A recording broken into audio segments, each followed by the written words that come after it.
Hi guys, gandang hapon. Masyadong mainit kaya nakabonit tayo.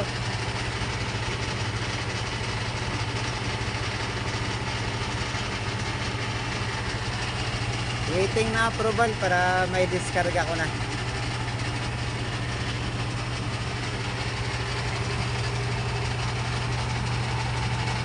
Lakas na ng iraw ngayon dahil daming makinang maandan.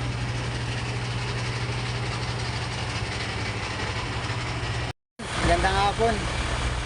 Hi guys, gandang hapon. Oras ay 2:23 ng hapon. Balik na akong garahe. Nagbunit ako kasi grabing init kanina. Yan guys, samahan nyo ako hanggang garahe.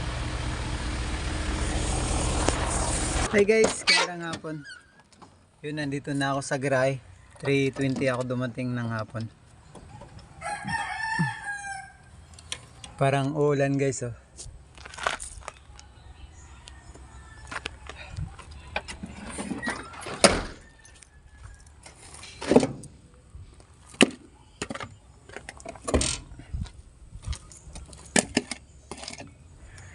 And guys, salamat ulit sa panonood.